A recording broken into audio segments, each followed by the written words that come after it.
Reese, and for today's video I am incredibly excited to share this story with you guys, but also it's going to be one of those things where I'm definitely going to be taking to the comment section as soon as I upload this to kind of hear your guys' theories and thoughts, because today's story is a true story from a fellow Reese's Pieces who reached out to my email. Now, if you guys aren't familiar with this, I do have an email specifically set up for you guys to send in your questions, comments, stories, and all of that, and that is questions@haileyreese.com.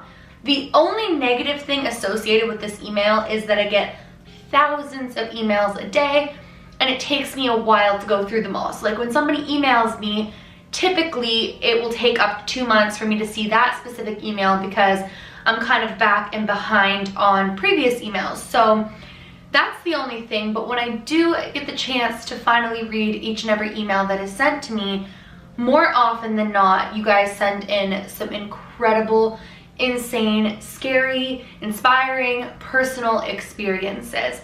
And every now and then, you guys will give me the permission to take it to here on my channel and talk about it with the rest of the Reese's Pieces and try to give the best advice that we possibly can.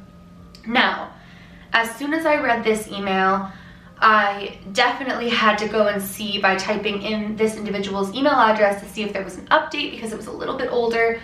There was, and it was also very clearly stated that I am allowed to share this with you guys. So, with that being said, make sure to at any point during this video drop your thoughts down below, your advice and any of that, and I know for sure that we will all be reading through it.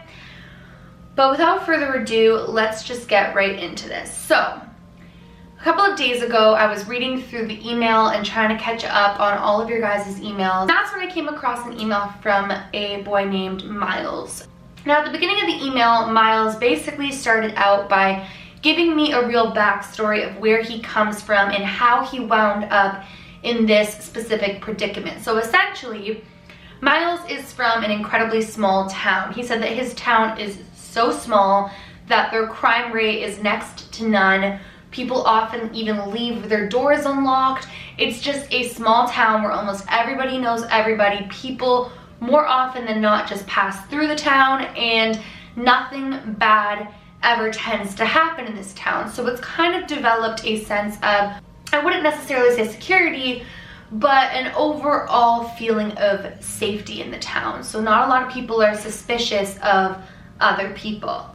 He then proceeded to say that it was in fact his trust in people that has led him to where he's at now, and made sure to mention that if I do share this story, to have this as like a cautionary tale for a lot of you guys as well. But I guess one day Miles was leaving work from working a night shift, because he often works the night shift at his job, and it was raining. Now, he said that it wasn't pouring rain, it wasn't like anything like that out of a movie, but it was raining enough that like if you were walking in this rain, like it would be incredibly inconvenient. It wouldn't be a nice rain to be walking in. So he said as he was coming into town, he actually saw a woman up the dirt road and in the distance. Now, he could tell the woman looked not young, but relatively young, and she had an incredibly slender build.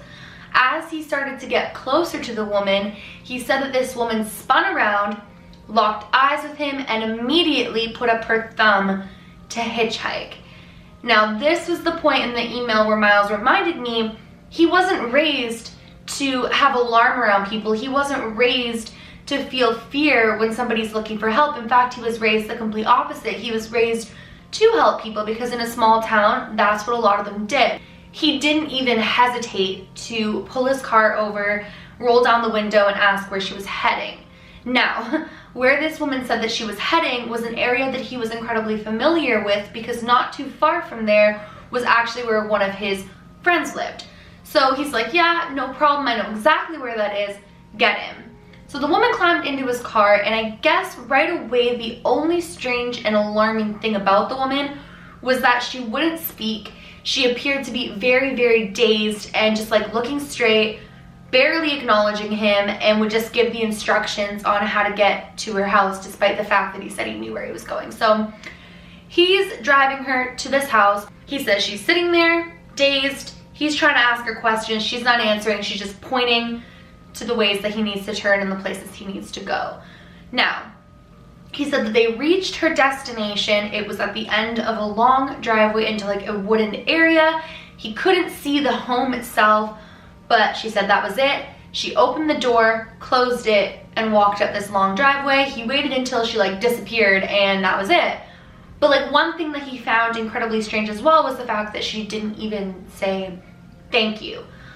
She didn't even acknowledge him enough to appreciate the ride that he had just given her.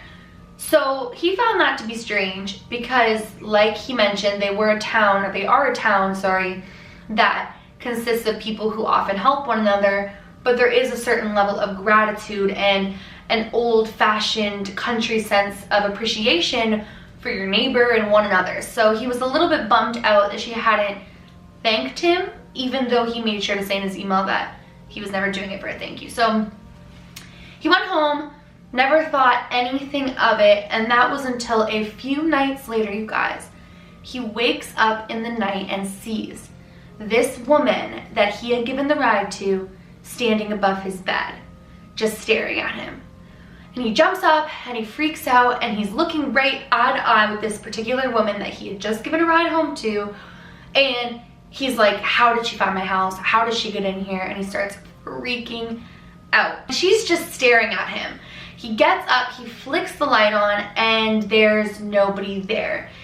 That's when he goes ahead and mentions to me that he in fact had his window open, and his window in his room didn't have a screen.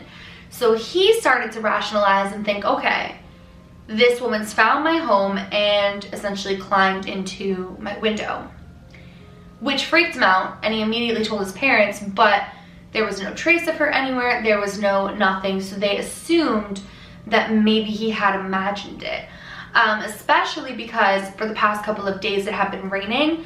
So he said that they said to him there was no footprints in his room, and where he lived was surrounded by mud. So if somebody had truly climbed in the window, there would have been some sort of footprints in the room. So everybody kind of chalked it up to that he had dreamt it, he was half asleep, half awake, and this happened. But that is when he started waking up with bruises and scratches all over his body from like what appeared to be long, sharp nails.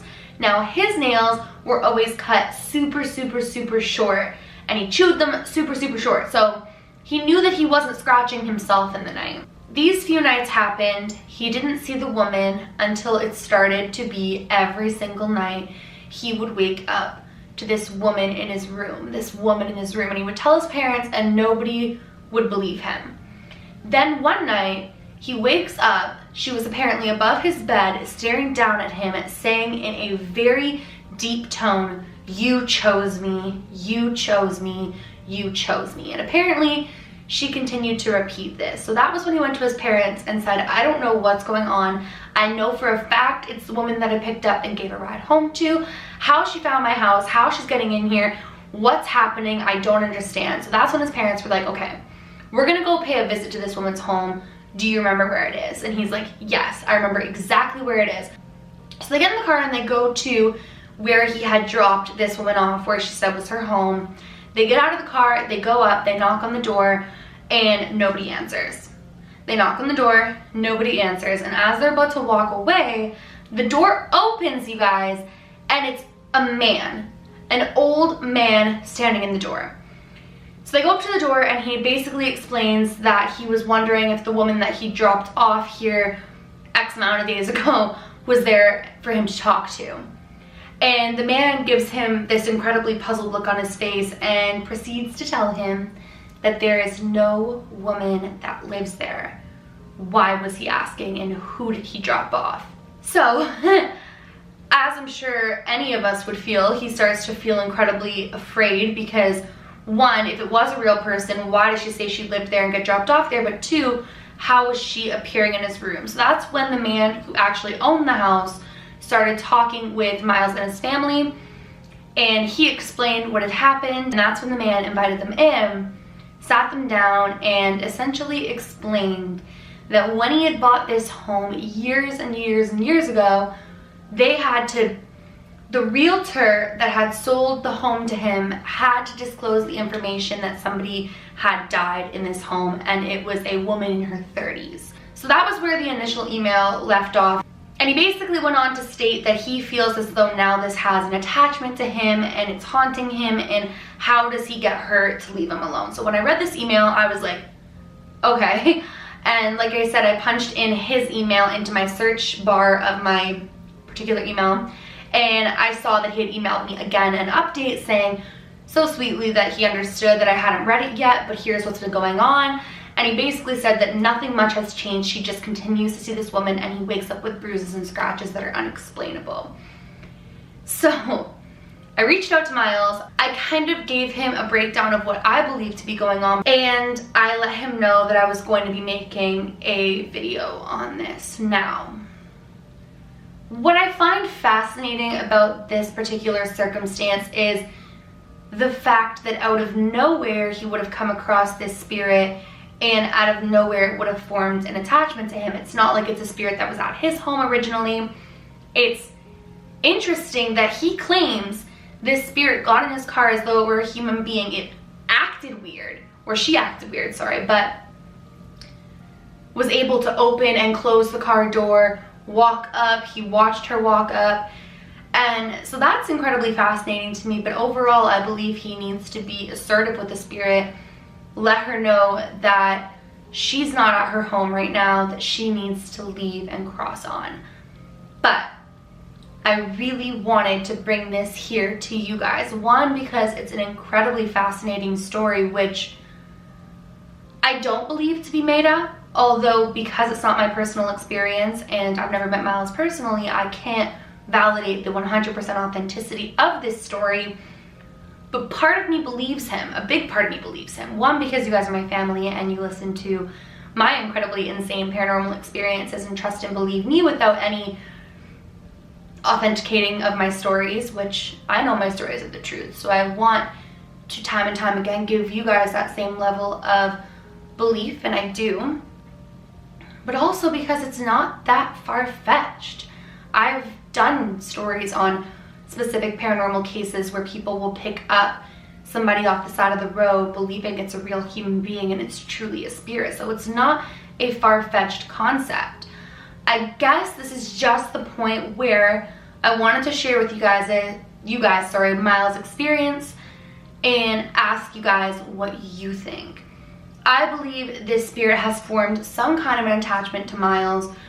I don't know what that is or why that could be, and I'm really going to continue to communicate with him and try to get to the bottom of it. But I know that he's going to need to be assertive, and he's going to need to either A, help the spirit cross on, or B, tell the spirit that she's not welcome in his home.